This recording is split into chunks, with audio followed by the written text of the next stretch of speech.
one episode. जब अनामिका का phone कटा तब आदित्य वहीं दुकान के बाहर ही खड़ा रहा। वो फोन की स्क्रीन को ऐसे घूर रहा था जैसे उसमें से कोई निकलकर बाहर आ जाएगा। जब 2 सेकंड तक वहां कुछ नहीं हुआ तब उसने अपने सामने की सड़क की तरफ देखा। वहां पर जा रही कारें, लोग और बाकी सारी हलचल को देखकर आदित्य हर एक चीज धीरे धीरे एनालाइज करने लगा। उसे पता नहीं था कि वो क्या ढूंढ रहा है, लेकिन जिस तरीके से वो सबको देख रहा था उससे ऐसा ही लग रहा था जैसे वो किसी चीज की तलाश कर रहा है। जब वो यूं ही अपने जोन में उलझा हुआ था तभी अमित आया और उसने अपना हाथ आदित्य के कंधे पर रखा। आदित्य का ध्यान टूटा और वो अमित की तरफ पलटा। अमित ने जब उसकी आंखें देखी तो उसे समझ आ गया कि आदित्य कुछ तो परेशानी में है और उसने पूछा, क्या हो गया आदित्य? किसका फोन था? अनामिका का फोन था यार। अनामिका का नाम सुनते ही अमित को थोड़ा सा अनईजी फील हुआ। वो नहीं चाहता था कि आदित्य बख्शी परिवार से कोई भी कनेक्शन बनाकर रखे, पर फिर भी जब अनामिका का फोन आया था तब आदित्य ने उसे उठा ही लिया। फिर अमित ने पूछा, क्या कह रही थी वो? कल रात के बारे में तो कुछ नहीं कहा। कहा भी और नहीं भी।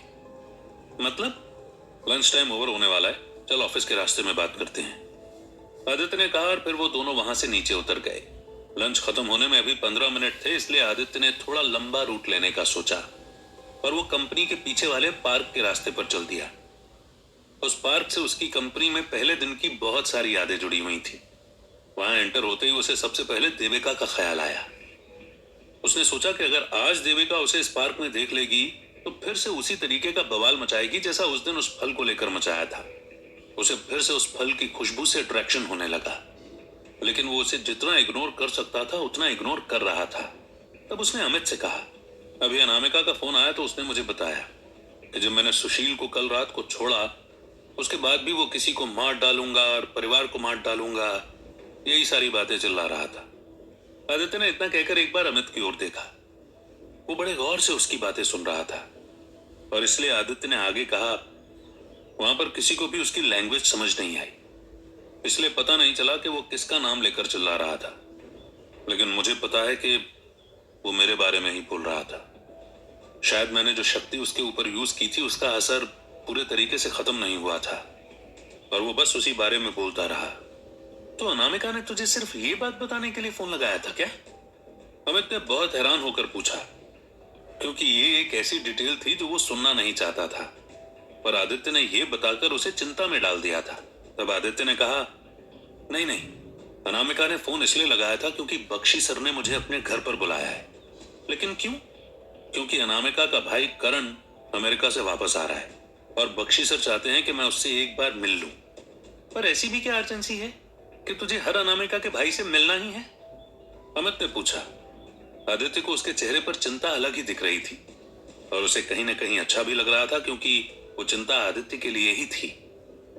तब आदित्य ने उसका हाथ पकड़ा और फिर उसे ले जाकर सन डांस लेक के सामने लगी बेंच पर बिठा दिया। फिर कहा, यार तुझे मेरे परिवार के कनेक्शन के बारे में तो पता ही है। बचपन से ही मैंने न तो उनके लिए कुछ किया है और ना ही कभी उनसे इतना लगाव किया है कि एक परिवार की कमी पूरी हो। पर हर बार बस यही लगता था कि अपनी फैमिली नहीं है तो इस दुनिया में सरवाइव कैसे करूंगा। अब जाकर मुझे थोड़ा सा प्यार मिल रहा है तो वो क्या बुरी बात है यार। लेकिन आदित्य, सुशील का क्या? तेरे उसी परिवार का तेरा भाई बनने वाला आदमी तुझे मारने की कोशिश कर रहा है और तेरे असली परिवार को खत्म करने की कहानी लिख के बैठा हुआ है, उसका कुछ नहीं। तुझे कभी ये बात सोचकर डर नहीं लगता क्या? अमित के इस सवाल को सुनकर आदित्य के चेहरे पर एक स्माइल आ गई। वो बस सामने सन डांस लेक को देखने लगा और फिर उसने उसी तरह मुस्कुराते हुए कहा, डर कब नहीं लगता यार, मुझे तो हर मोमेंट पर लगता है। तुझे पता है, जब से मैं जिंदगी में वापस आया हूं हर दिन बस मुझे यही डर लगता है कि मुझ पर हमला हो जाएगा और आज मेरी जिंदगी खत्म हो जाएगी। तू सोच, अगर इतनी सारी शक्तियों के बावजूद भी मुझे यह डर लगता है तो फिर क्या मुझे उस आदमी से डर नहीं लगेगा जो मुझसे एक कदम आगे है? चाहे 2 जिंदगियां ही जी हैं, लेकिन मैं भी इंसान हूं यार, मुझे भी हर चीज की फिक्र होती है। मुझे समझ में आता है कि क्या गलत है और क्या सही। तो तुझे क्या लगता है, तू जो वहां जाने का सोच रहा है वो सही है या गलत? जाना तो पड़ेगा यार। बख्शी सर का इनविटेशन मैं यूं ही नहीं ठुकरा सकता, वरना तो वो मुझसे भी सवाल जवाब कर सकते हैं। आदित्य, तू थोड़ा सा पागल है क्या? अमित ने बहुत ही हैरानी से पूछा। आदित्य जब उसकी तरफ पलटा तो उसे दिखा कि अमित के चेहरे पर अब चिंता के साथ साथ फ्रस्ट्रेशन भी ऐड हो गई है।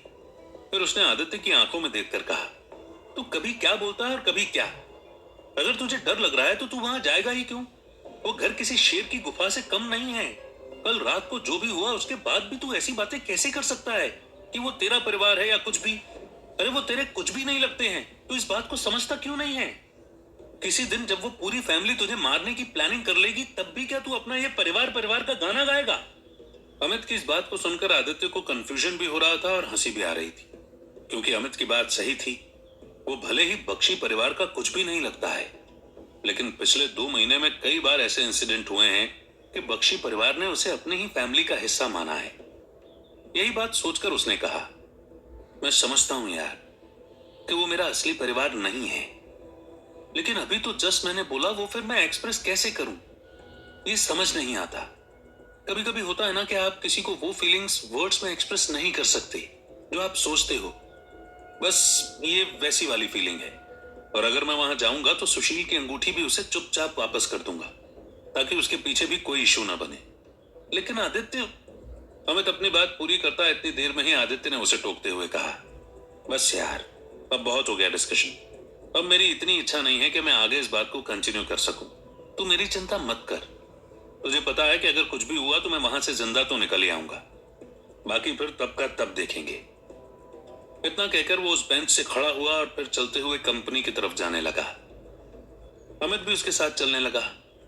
आदित्य ने पलटकर एक बार फिर से पार्क के उसी रेस्ट्रिक्टेड एरिया में देखा जहां पर वो फल अभी भी लटका हुआ था। और इन सब से उसे एक बात और याद आ गई कि उस दिन ही वो मनाली के ऑफिस में पहली बार गया था, जहां पर मनाली ने उसका सपोर्ट किया था। वही दिन था जब उसे उस फीलिंग के बारे में समझ आया था कि मनाली उसके बारे में कुछ अच्छा सोच रही है। ये बात सोचकर उसके चेहरे पर एक स्माइल आ गई।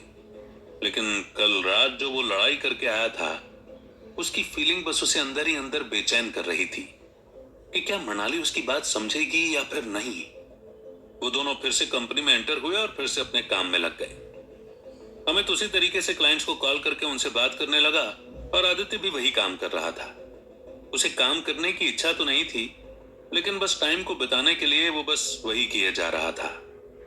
धीरे धीरे करके टाइम बीतता गया और घड़ी में 5:30 बजते ही लोग घर जाने लगे। आदित्य ने भी अपना सारा काम रैप अप किया और फिर वो अमित के पास गया। अमित एक लास्ट कॉल पर किसी क्लाइंट से इस बारे में बहस कर रहा था कि लाइफ फार्मास्यूटिकल्स क्यों इतनी अच्छी कंपनी है, और वो बहुत सारे फायदे गिना रहा था। लेकिन सामने वाला बंदा उससे इस बात पर बहस कर रहा था कि लाइफ फार्मास्यूटिकल का इंग्लिश नाम रख लेने से कोई बड़ी बात नहीं हो जाती। इसी आर्गुमेंट को सुनकर अमित ने उसका फोन रख दिया। आदित्य को इंसिडेंट सुनकर बहुत हंसी आई, लेकिन अमित बिल्कुल नहीं हंस रहा था, क्योंकि आदित्य को उसके चेहरे पर अभी भी चिंता दिख रही थी। फिर वो दोनों बाहर निकले और तब आदित्य ने सोचा कि आज मृणाली उसके साथ नहीं है, जो आकर उसे पिकअप करेगी या फिर बख्शी विला पर छोड़ देगी। इस वजह से उसे पब्लिक ट्रांसपोर्ट की ही मदद लेनी होगी। लेकिन अचानक उसे ख्याल आया कि वो अमित से भी तो बोल सकता है। उसने अमित से मदद मांगी। तब अमित ने थोड़ा सा मुंह बिगाड़कर उसे हाँ बोल दिया। वो अभी भी उस फेवर में नहीं था कि आदित्य बख्शी विला जाए, पर आदित्य का फैसला जैसे कोई चेंज नहीं कर सकता था। यही बात सोचकर वो दोनों कार में बैठकर निकल गए। सर्दी होने की वजह से ही सूरज बहुत जल्दी ढलने को आ गया था और 6 बजते ही आसमान पूरा ऑरेंज हो गया था। आदित्य खिड़की के बाहर से उसे ही देख रहा था और उसके चेहरे पर एक हल्की सेटिस्फैक्टरी स्माइल थी। बाहर की ठंडी हवा भले ही गाड़ी के अंदर नहीं आ रही थी, पर बाइक चला रहे लोगों को ठिठुरते हुए देखकर उसे समझ आ रहा था कि ठंड बढ़ गई है और अब उसका असर धीरे धीरे हो रहा है। उसने अमित के कार में लगे रेडियो को ऑन किया तो उसमें कोई टॉक शो चल रहा था।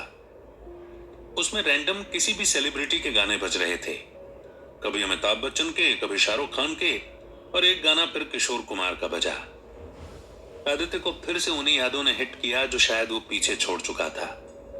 उसे बस मनाली की ही याद आने लगी। उसने सोचा कि मनाली आज क्या कर रही होगी और उसने पूरे दिन क्या किया होगा। क्या आदित्य ने घर से निकलते वक्त उससे नहीं पूछा तो कोई गलती की, या फिर मनाली सच में ऑफिस नहीं आना चाहती थी? इन सारे सवालों के जवाब आदित्य को मनाली के अलावा और कोई नहीं दे सकता था। लेकिन उससे उसकी इतनी खतरनाक लड़ाई हुई थी कि वो उसको सॉर्ट आउट करने के बारे में तो सोच ही नहीं पा रहा था। और अल्टीमेटली उसे पता था कि अगर परिवार और मृणाली को सेफ रखना है तो उसे सारी चीजें सॉर्ट आउट करके अपने फेवर में करनी ही पड़ेंगी। Thanks for hearing. The next episode will be uploaded shortly.